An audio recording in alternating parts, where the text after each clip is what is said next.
Virgo, hi! Welcome to Mr. Queen PH. At ito ang inyong energy update for December 16 to 31, 2024. If you're interested in private readings, meron tayong link sa description at sa pinned comment. Paka-check nyo na lang information kung paano mag-book for a private reading. And please subscribe to our channel to show your support. Like, share this video, and comment na rin kayo kung kayo naka-resonate. Okay, so let's see, Virgo. What's up? Ano yung update sa inyo? December 16 to 31. This is your overall energy, possible challenge, opportunity, and blessing. Okay, Ace of Wands as your overall energy. This is a new inspiration. Maaring inspired kayo sa trabaho, sa career nyo, meron kayong bagong idea, or creative projects na nagsisimula. Yung iba naman sa inyo, parang mas ano kayo ngayon, energetic, mas parang may direksyon yung buhay ninyo.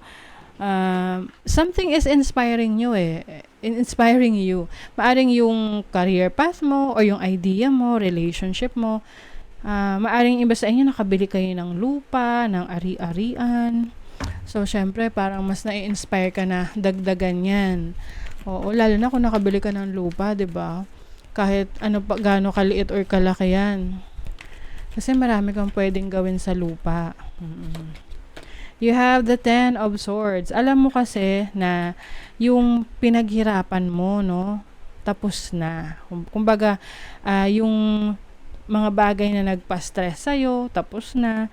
So, ngayon, you are now experiencing new chapter in your life. So talagang nahirapan kayo rito. Like, let's say for example, may mga bagay kang isinakripisyo para makapag-ipon ng pera at makabili ng importanteng bagay sa buhay mo. And dun mo marirealize na worth it pala yung paghihirap. Oo, worth it yung sakripisyo mo. Kasi ayan na, natupad mo na.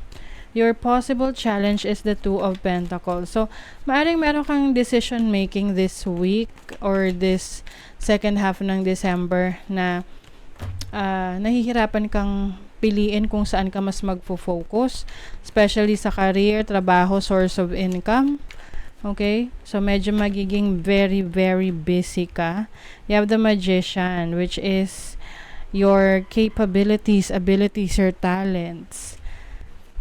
Minsan kasi pag marami kang abilidad, akala mo kaya mong gawin pag sabay-sabayan lahat. Pero may mga times kasi na kailangan may mabibigyan ka talaga ng attention at focus. So, ngayong second half ng December, you are asked to choose your priorities, no? Piliin mo alin ang pa-prioritize mo. Ano yung bibigyan mo ng attention. And also, yung iba rito, meron kayong pagsasabayin na importante sa inyo, like dalawang trabaho, dalawang business, or magkahalo, no? Dahil gusto nyo talaga na may makitang resulta in the end. And then your opportunity is the Queen of Cups. So this is your imagination, your talents, creativity. You have the 7 of Swords. Oh. Yung iba sa inyo, Virgo, iwasan nyo muna na magkwento ng mga plano nyo sa iba or yung mga ideas ninyo sa iba. Kasi, baka unahan kayo bago nyo pagawin. 'Di ba? So, example, sabi mo sa kaibigan mo, magtitinda ka ng fishball sa kanto. Tapos, napagkwentuhan nyo kasi maganda yung pwesto doon, ganyan-ganyan. Tapos yung pala, yung kaibigan mo, binigyan mo siya ng idea. Nagkataon, meron na siyang puhunan. So, siya na talaga yung nag-start na magtinda ng fishball sa kanto.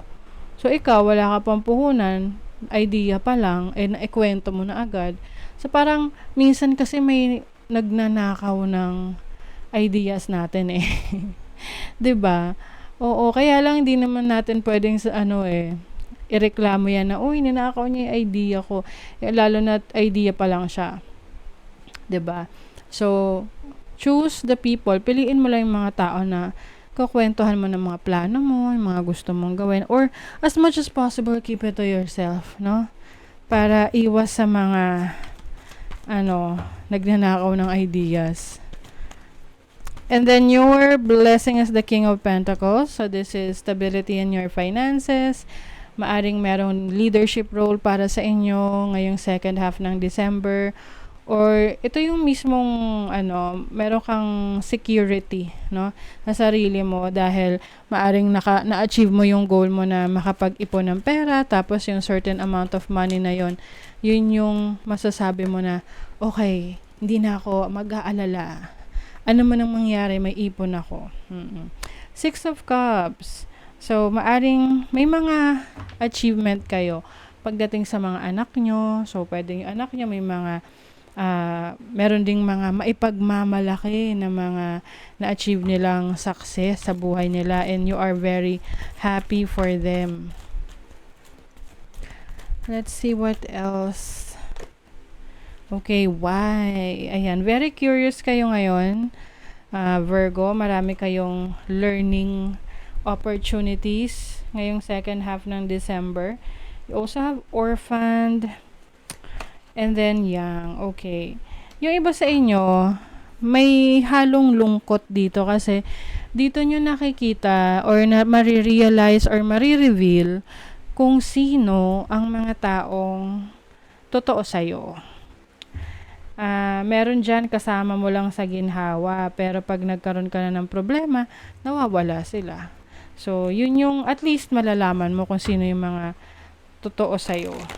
And with the young energy here, I think you are going to be action-oriented sa mga goals mo. Mas lalo kang mai-inspire na bumangon ulit or may patunayan. Hindi lang sa ibang tao, but most importantly, sa sarili mo. O sa money, career, finances, may advancement. So, may career growth. Yung iba sa inyo, pwedeng kayo ay mapopromote, no? Like what I mentioned kanina, may leadership role dito. Or if you have a business, mas lalawak yung scope ng business mo. Mas dadami yung income. O yun nga lang, may conflict. Sabi dito, be careful with who you deal with, anything related to your finances. Kasi pwedeng magkaroon dyan ng hindi pagkakaunawaan. Hindi kayo nag-set ng proper expectations, tapos nagkaaway. Oo. At umiwas na rin sa pagpapautang. Kasi usually yan nagiging dahilan ng problema or away sa magkakaibigan. Okay, sa relationship, may reconciliation. Pwedeng makakaramdam ulit kayo ng romantic connection with a person from the past. Oo. So, yeah, I mean, may mga relationship talaga na sabi nga sa tamang panahon, pag pareho na kayong mature enough to understand each other. Maaring nung unang beses pareho kayo immature, 'di ba? So, ngayon, maaring yung iba magkakaayos, magkakabalikan kasi mature na sila. Naiintindihan na nila. Dissatisfaction with life. May dissatisfaction. Pero may success. Okay. Yung iba kasi siguro, kaya you are really aiming or wanting to achieve your goals kasi feeling nyo may kulang, no, sa buhay ninyo. So, yun yung hinahanap nyo ngayon. But don't worry kasi success is assured with good plans and hard work. So, kung pagpaplanuhan mo yung mga goals mo, you will work hard for that, you will take action, then definitely, you will achieve success. Uy, my love. Love is in the air for Virgo. So, pwedeng new romantic connection or merong reconciliation. Mm-mm. Lavender, surround yourself with love. O, love na naman. So, pwedeng itong love na to is yung mga mahal mo sa buhay, family, friends, who really resonates with you. So, yung iba, may mga reunion kayo, gatherings, pagsasama-sama with the people you love ngayong second half ng December. So, that is your reading, Virgo. Thank you so much. Bye.